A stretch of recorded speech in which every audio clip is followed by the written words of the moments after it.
যে আঘাত আমি তোমাকে দিলাম, তুমি আমাকে নিজ গুণে ক্ষমা করো।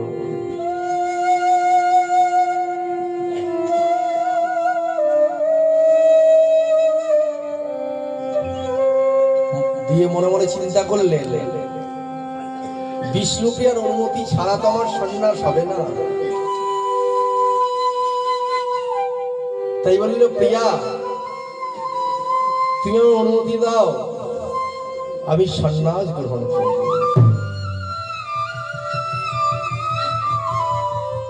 ঘুমের ঘরে ছিল নববধূ বিষ্ণুপ্রিয়া। ঘুমের ঘরে অনুমতি দিয়ে বসলো, যাও স্বামী, আমি তোমার অনুমতি দিলাম, তুমি সন্ন্যাস গ্রহণ করো। বিষ্ণুপ্রিয়ার অনুমতি নিয়ে যেমন দুয়ারের চৌকাঠটা পার হতে যাবে, মনে পড়ে গেল শচী মায়ের কথা, যার জন্যই জগতের আলো দেখেছি, তার ইচ্ছা ছাড়া কিন্তু কিছু হওয়ার নেই। জননী জন্মভূমিশ্চ স্বর্গাদপি গরীয়সী। তাই মায়ের দরজায় গিয়ে বললে, মা, একদিন গঙ্গার তীরে আমি তোমার চরণ ছুঁয়ে শপথ করে বলেছিলাম, মা, তুমি অনুমতি না দিলে আমি সন্ন্যাসে যাব না। তুমি আমায় বলেছিল, রে নিমাই, সন্ন্যাস ছাড়া কি কৃষ্ণ ভজন হয় না? সকলকে সংসারী হতে বলে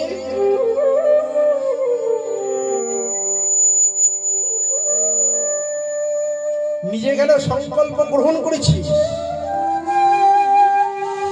সন্ন্যাস গ্রহণ করব। সেদিন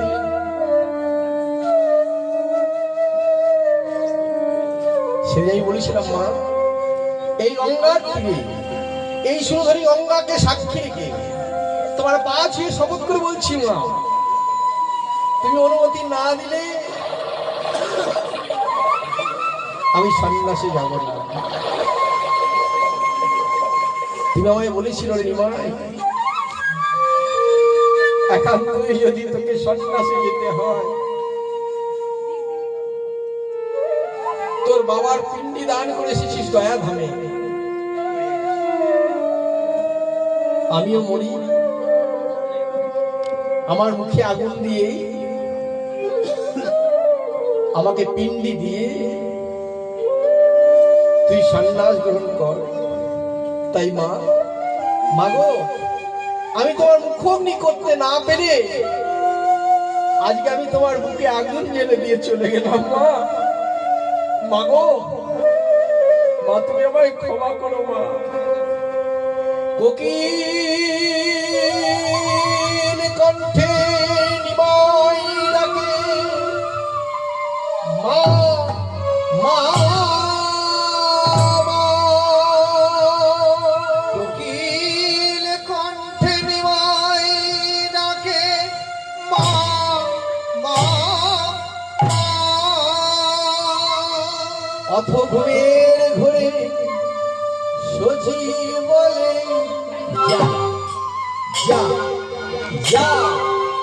অথ ঘুমের ঘরে শচী বলে, যা যা যা। যারে ব্রজের কোকিল, ব্রজে যা রে, ব্রজের কোকিল, ব্রজে যা রে,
প্রভু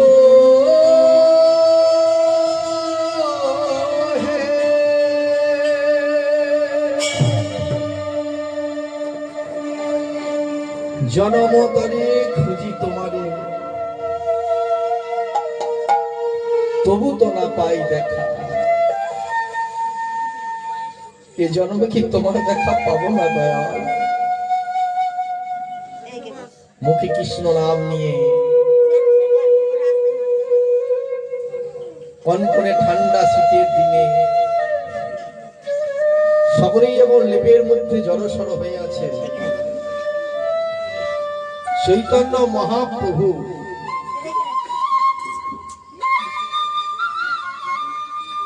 কলির জীবকে উদ্ধার করবার জন্য বৃক্ষের তলাকে সার করলেন।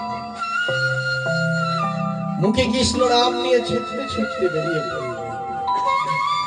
ছুটতে ছুটতে সে পৌঁছালেন কোথায়? সুরধনী গঙ্গার তীরে।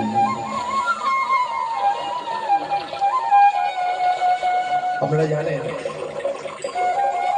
নবদ্বীপ থেকে এপারে আসতে গেলে মাঝখানে যে সুরধনী গঙ্গা বয়ে চলছে সেটা পার হতে হবে। তা ঘাটে নামি হচ্ছে আমার হরিদাস। তখন সারা বাংলার একটাই শাসনকর্তা ছিল, নবাব হোসেন শাহ। তার রাজধানী ছিল গৌড় মালদা। নবাবের আদেশ ছিল, যদি রাত্রিতে কেউ বিপদে পড়ে সঠিক কারণ সঠিক পরিচয় জেনে তবেই তাকে পরপারে পার করে দিতে হবে। রাত্রিতে নিশি যাপন করছেন তরিখানা, মাঝ সুরধনীর বক্ষে নোঙর ফেলে বেঁধে আছে। আর খেয়াঘাটের পাড়ে এসে কলির জীবকে উদ্ধার করবার জন্য চৈতন্য মহাপ্রভু আকুল স্বরে ব্যাকুল রবে ডাক দিলেন, হরিদাস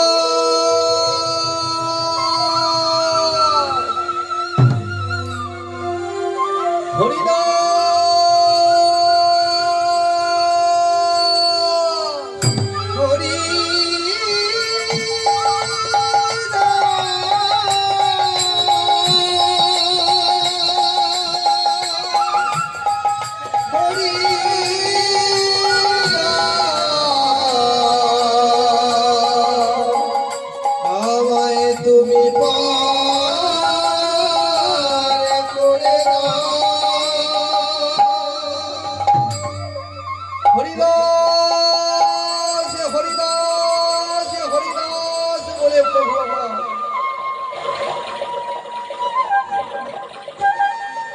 তীরে দাঁড়িয়ে যেমন না ডাক দিয়েছেন, তুললেন হরিদাস। এমন ভাবে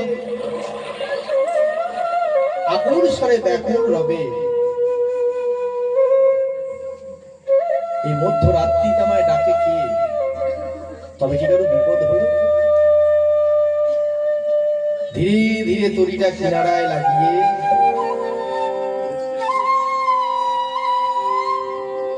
অপলক নয়নে গৌর হরির দিকে চাইলেন, জিজ্ঞাসা করলেন, ঠাকুর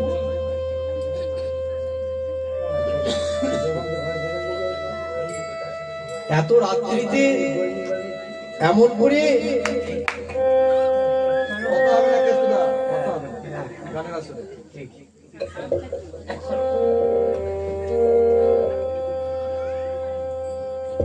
এমন ভাবে আমার নাম ধরে ডাকছো কেন?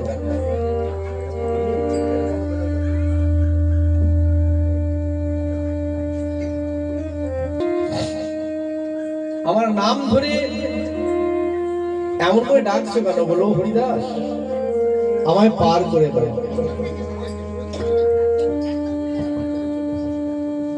বলে এত রাত্রি কোথায় যাবে? বলে অত কথা বলার সময় নেই, তুমি আমায় পার করে দাও। বলো পারে যেতে গেলে তো পারের কড়ি লাগবে, তোমায় পারের কড়ি মিটিয়ে দাও। বলে হরিদাস, আজ দেওয়ার মতো বস্তু তোমার কাছে কিছু নেই, তবে আমি তোমায় কথা দিচ্ছি, যেদিন নিদান সন্ধ্যায় তুমি ভব পারে যাবে, সেদিন তোমার পারের কড়ি লাগবে। একবার আমার নামকে তুমি স্মরণ নিও। উপায় না দেখে পরপারে পার করে দিলেন, আর পরপারে এসে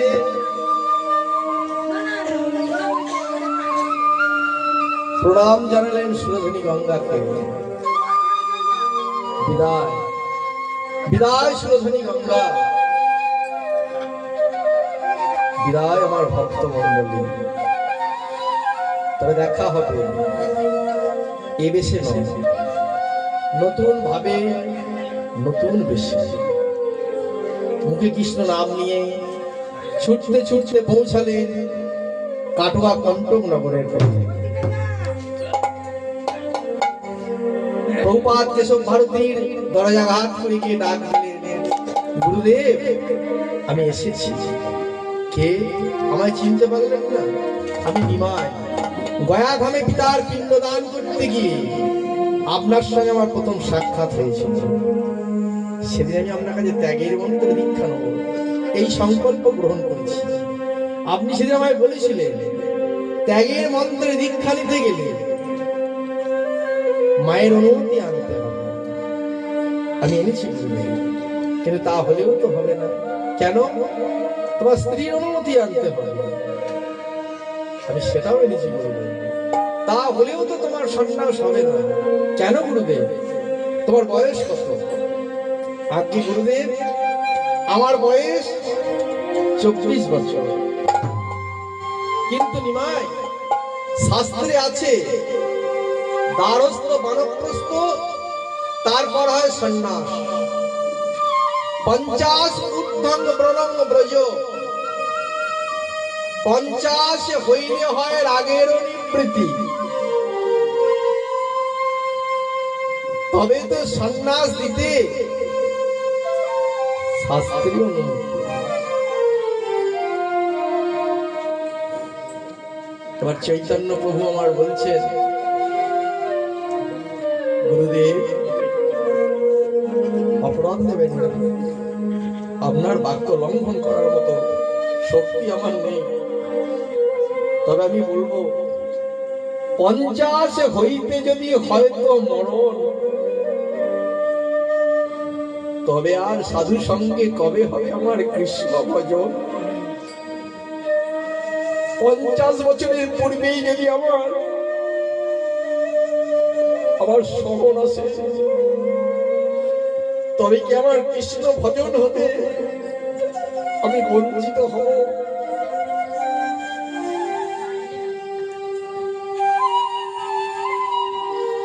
যারা 50 বছরের নিচে আছেন তারা কেউ কি হাত রেখে বলতে পারেন